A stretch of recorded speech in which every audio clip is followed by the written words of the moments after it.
Did you know that the last words of Jesus on the cross carry such profound meanings that theologians and scholars are still unraveling their mysteries to this day? These 7 phrases weren't spoken by chance. Each one holds a purpose capable of transforming lives, healing emotional wounds, and bringing spiritual clarity. The most surprising part? Many Christians go their entire lives without fully understanding what they mean. Imagine how your journey of faith could change if you applied these lessons to your daily life. Stay with me, because what you're about to discover could change everything. That year, Jerusalem was alive with energy and tension. It was Passover, the most important celebration on the Jewish calendar, and pilgrims from all over filled the city's narrow streets. The mix of spices from the bustling markets blended with a heavy atmosphere of Roman occupation. But something was different that year. Days earlier, Jesus had been hailed as a king as he entered the city on a donkey.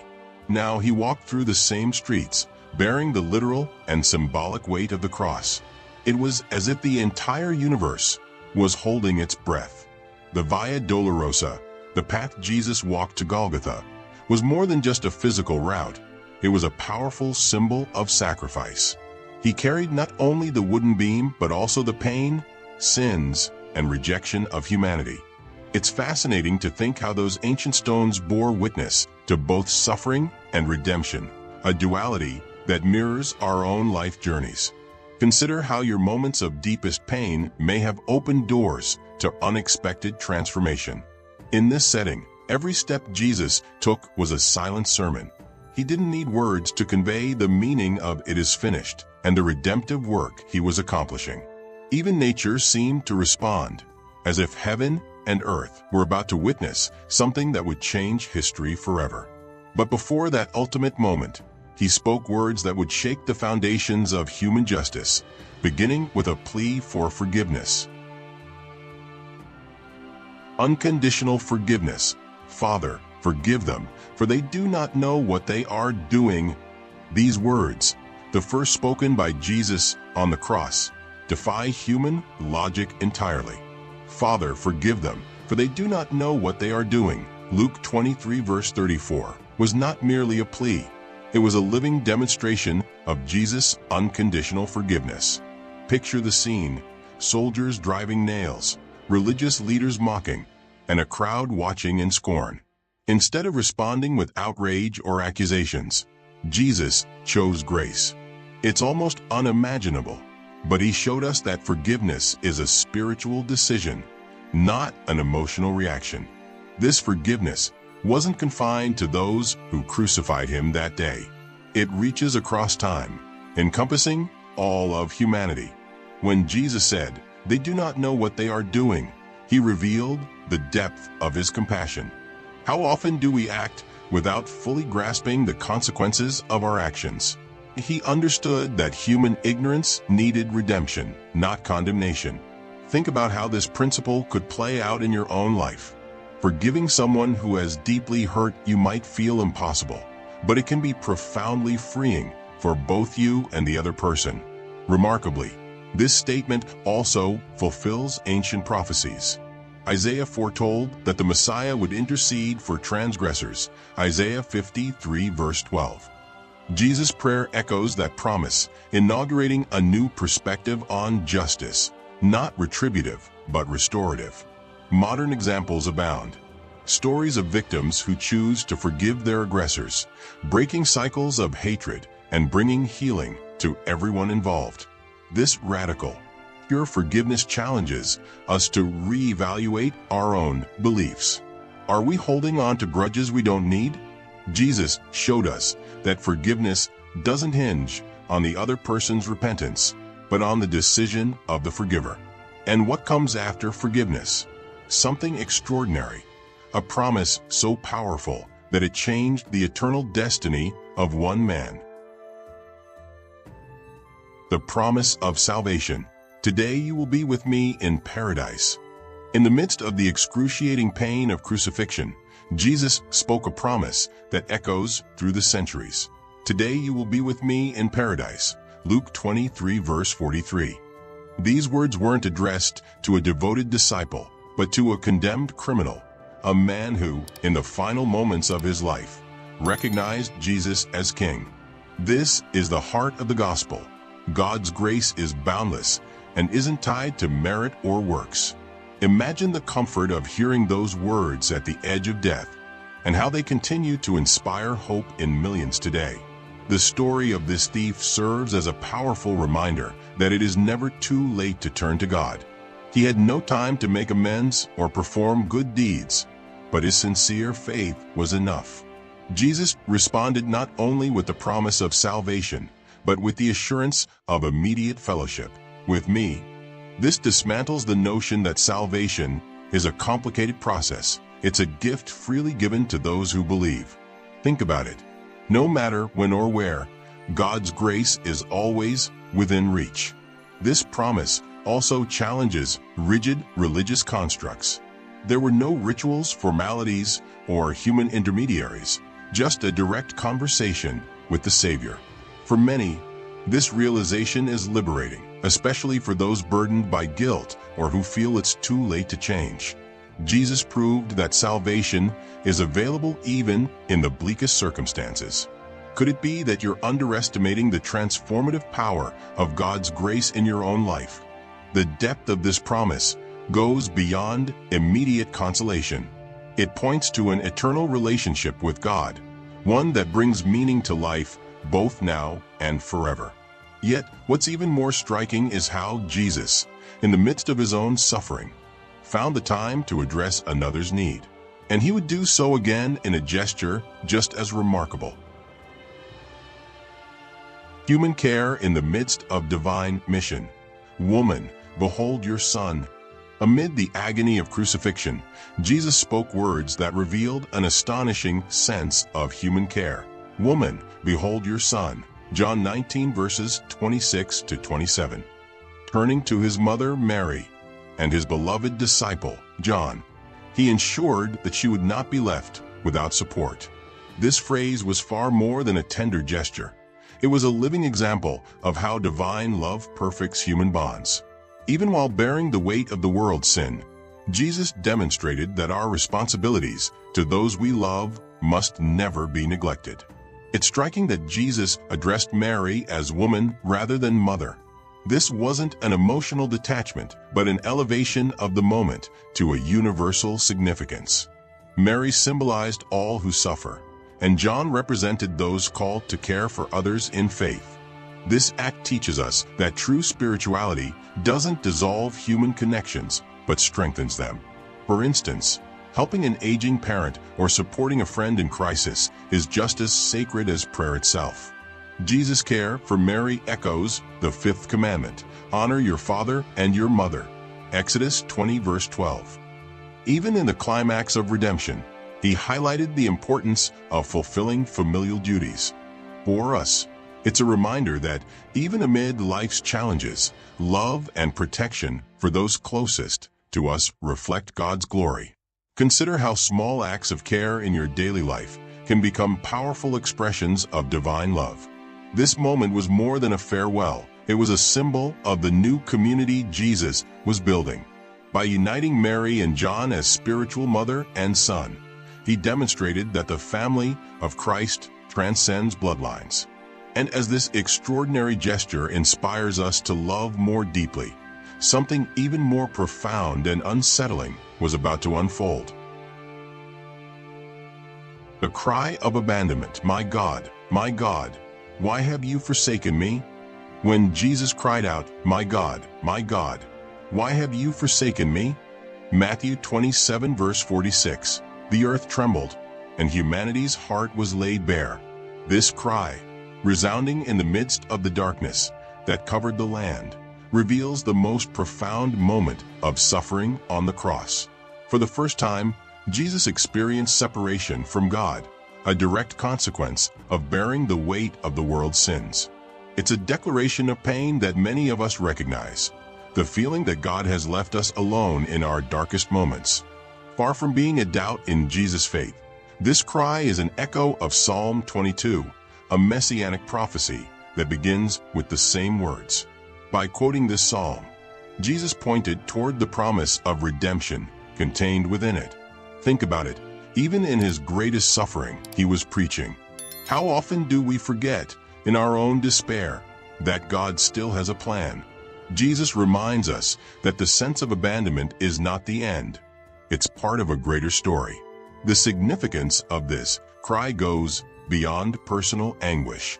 It reveals the infinite cost of Jesus' sacrifice for humanity. He took upon himself the punishment we deserved, enduring separation from God so that we would never have to. This is the essence of the gospel. Where Jesus faced the worst, we receive the best. Have you ever considered how the depth of this act redefines our understanding of love and grace? Even in the midst of abandonment, Jesus continues to teach us. He maintains his faith, addressing God as my God. This challenges us to do the same in our spiritual deserts. And amid this overwhelming pain, another aspect of his humanity would soon emerge, something so simple, yet so profoundly significant. The humanity of Jesus, I thirst. When Jesus said, I thirst, John 19 verse 28, he was expressing not only a physical need, but a profound spiritual truth that reveals his complete humanity. After hours of torture, blood loss, and relentless exposure to the sun, this phrase reflects a human being who feels hunger, pain, and, of course, thirst.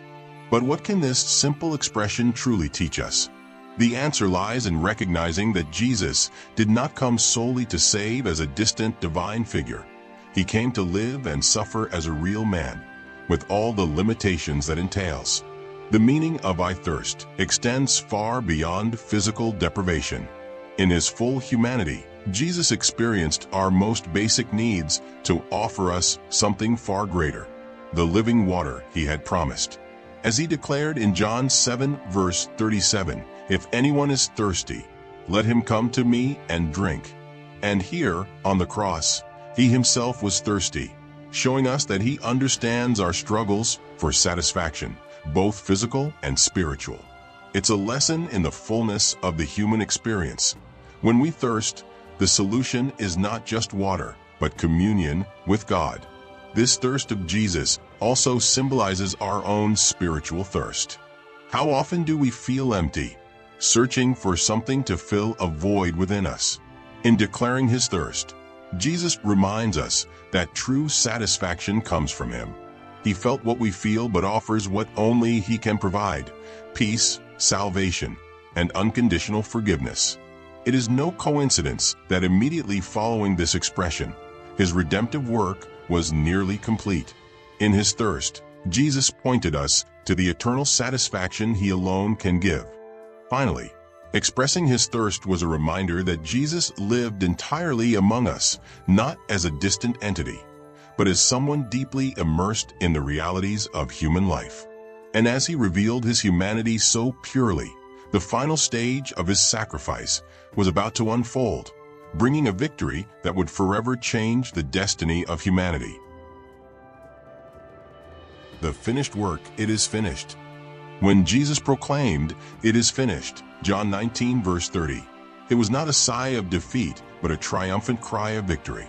In just one phrase, he declared that the mission for which he had been sent was complete. The entire debt of humanity's sin was paid in full at that very moment. Think about it.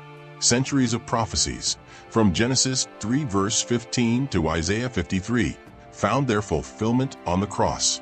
It was as if all the pieces of a puzzle had finally come together, revealing the complete picture of redemption. The original Greek term, tetelestai, was used in financial documents to indicate that a debt had been fully paid.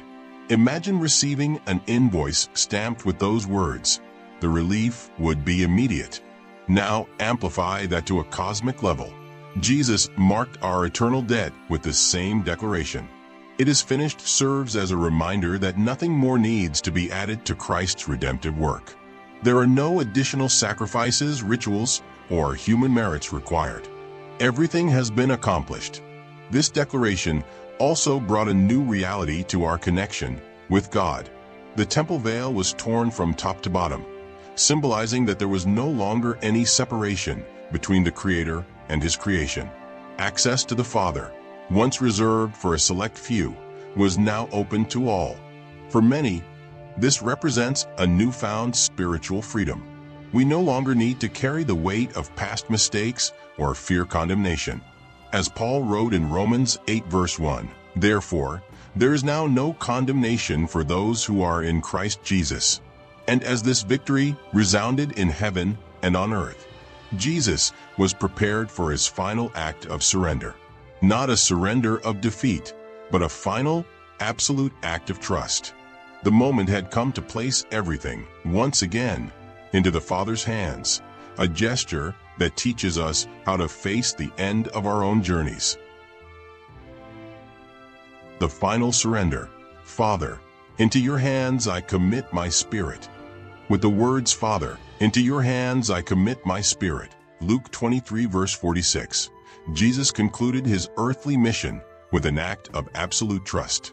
Despite the suffering, rejection, and momentary separation from the Father, he ended his journey as he began it, in full communion with God.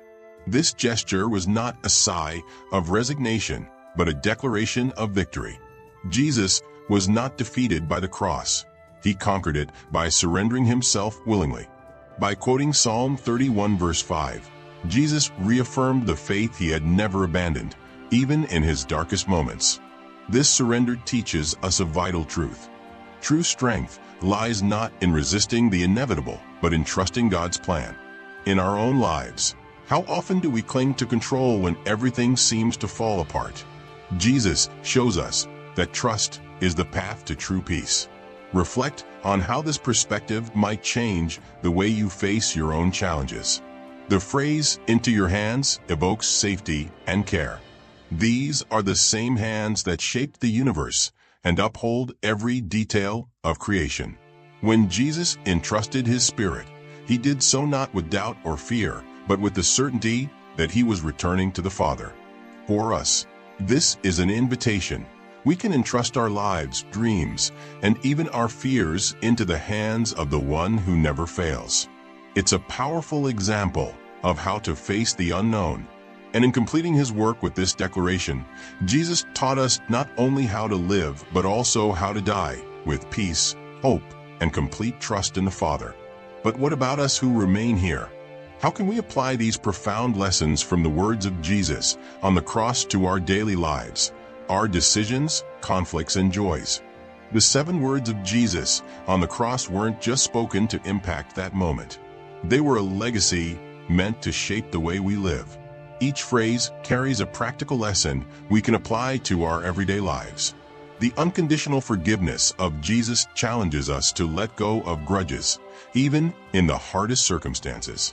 Imagine forgiving someone who hasn't apologized or even acknowledged their wrong. Difficult, right? But remember, Jesus did that for us. Forgiveness is a choice that frees both the forgiver and the forgiven. The first step might simply be praying for the person who hurt you. The promise of salvation on the cross reminds us that it's never too late to start over. We all have moments when we feel lost or hopeless. Jesus demonstrated, by promising paradise to the repentant thief, that God's grace is greater than any failure. This act challenges us to welcome those seeking a fresh start without judgment. Consider how you can be a channel of grace for someone today. The human care Jesus showed by uniting Mary and John inspires us to value human connections and strengthen the community around us. We live in a world that often prioritizes individualism, but Jesus reminds us that we are called to care for one another.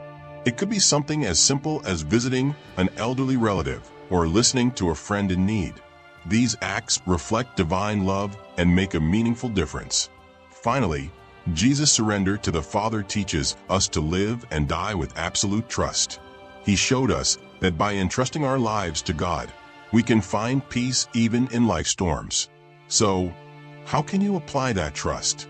Perhaps it's a financial burden keeping you awake at night or a deferred dream. Place it all in the Father's hands and move forward, confident that He cares for you. The words of Jesus are more than history. They are a guide to a transformed life. Now that you know the 7 words of Jesus on the cross, the real question is, what will you do with this knowledge? Each phrase is an invitation to live more deeply and meaningfully, forgiving those who've wronged you, trusting God through the storms, and loving unconditionally, just as He loved us. Can you imagine how your life could be transformed if you applied these teachings today? Think about it. Who needs your forgiveness? What do you need to place in God's hands? Jesus didn't just speak these words. He lived every one of them to the very end, showing us the path to a life of purpose and peace. If you want to keep learning about the impact of these truths, subscribe to the channel and turn on notifications. That way, you won't miss any opportunity to grow in faith and wisdom. After all, wouldn't it be amazing to explore together how these words can transform the world around us?